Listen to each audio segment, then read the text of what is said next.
Hello everyone, welcome to my channel Hip Hop Gossip for you. Snoop Dogg and Death Row Records strike a deal with the same company that saved De La Soul's catalog. The arrangement includes domestic publication for Snoop Dogg's complete portfolio, future works, and the publishing catalog of Snoop's Death Row Records. Snoop Dogg and Death Row Records have formed a new agreement with Reservoir Media, the same company that helped De La Soul get its first 6 albums on digital music platforms. According to Music Business Worldwide, the arrangement includes domestic publishing for Snoop Dogg's full portfolio, future works, and the publishing catalog of Snoop's Death Row Records.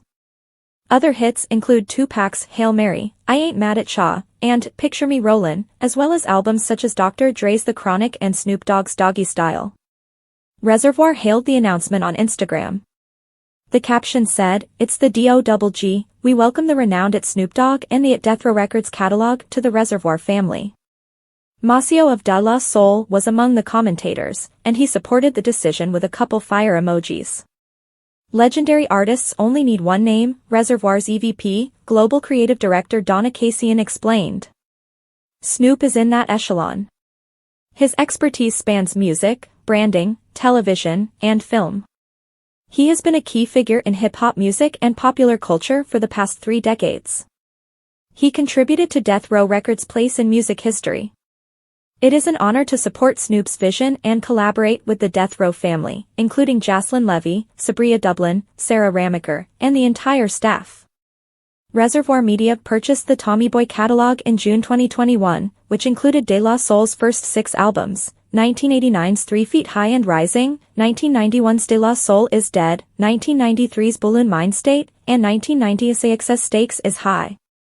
The acquisition put an end to De La's decades-long feud with Tommy Boy founder Tom Silverman, and the records were ultimately released on digital music platforms in March 2023. It was a bittersweet victory, because Dave, as Trugoy the Dove, had died unexpectedly just weeks before. However, in an interview with All Hip Hop, Pos and Masio stated that this does not mean the end of De La Soul. The plan is definitely to step out and put my best foot forward to make AOI 3 a reality, Mays told the press. We definitely want to execute that mission. Pos is also working on other concepts. We had the blessing of friends and family, particularly Dave's family, to continue moving forward. We were summoned to it. We went to Dave's memorial at his house, and everyone we grew up with said, "Y'all know you gotta keep going." And on so many levels, I feel compelled to do so while also wanting to. We still have a lot in the tank. Metro Boomin blames stan culture for making Drake and Kendrick Lamar's rivalry weird. Metro Boomin spoke on Drake and Kendrick Lamar's feud during the 2024 Forbes 30 Under 30 Summit in Cincinnati, Ohio. The famed producer, who has worked with both guys but has sided with Lamar in the spat, believes the fight is good for hip-hop. "I feel like the competition is great for the game," Metro told me. Hip-hop has. Metro Boomin spoke on Drake and Kendrick Lamar's feud during the 2024 Forbes 30 Under 30 Summit in Cincinnati, Ohio. The famed producer, who has worked with both guys but has sided with Lamar in the spat, believes the fight is good for hip-hop. "I feel like the competition is great for the game," Metro told me. Hip-hop has always been a more competitive genre. Even if it's only music, it's not as serious as everyone else attempts to be. It's all about ego, which is prevalent in hip-hop. So you're supposed to feel like you're the best. Everyone, from the top to the bottom, should believe they are the best. When 2 of the top dogs in the game feel like you're the best, it's like, okay, now we gotta have a showdown. We've seen it with Jay-Z and Nas before. Metro enjoyed the battle, but he loathed one part about it. He chastised stan culture for their involvement in Drake and Lamar's feud. "I just feel like more today it's more like stan culture is, it makes it kind of weird," he told me. "Back in the day, Jay-Z and Nas feuded, but I admired both of them. Most folks were. It was like, okay, it's okay. It's not like, I hate this side. This is my least favorite side. The internet has made things a touch too wild nowadays. But I feel comfortable about the game." Despite the fact that the two dissed each other during the high-profile clash, Metro stated he had no ill will toward Drake. "As far as me being diplomatic, I mean, it's just entertainment at the end of the day," the director added. I adore and respect all of my collaborators. I just want everyone to do their best and help move things forward. We're all here to invest in and elevate this genre, pushing it forward. This is our period, and it is our obligation to continue pushing it forward for the next one, and so on. Drake and Lamar's 2024 feud began after K slammed the OVO star on Future and Metro's Like That. Drake took aim at Metro on his diss tunes, Push-Ups, and Family Matters. Metro reacted with an instrumental diss track called BBL Drizzy. Lil Durk will make his TV acting debut in A Power Book 2, Ghost. Lil Durk is about to show the world a whole new aspect of his talent with his upcoming appearance in Power Book 2, Ghost. Durk, who, according to his manager Peter Gideonwo, filmed at least some of his scenes in 2023, is expected to feature in the series' next episode, which will show on Friday.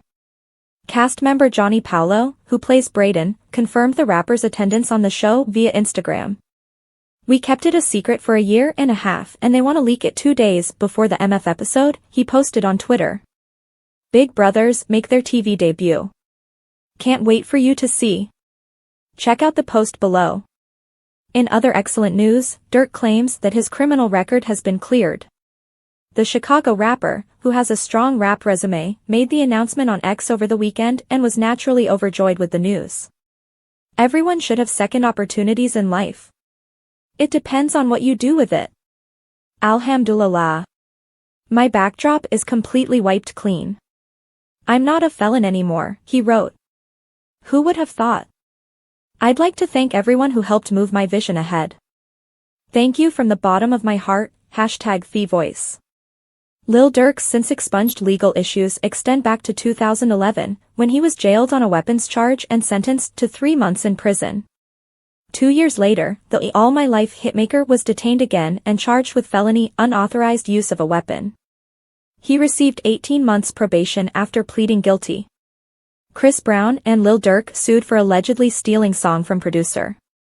Chris Brown and Lil Durk sued for allegedly stealing song from producer. During his probation, Durk was allegedly caught in possession of 2 guns, resulting in another weapons-related allegation.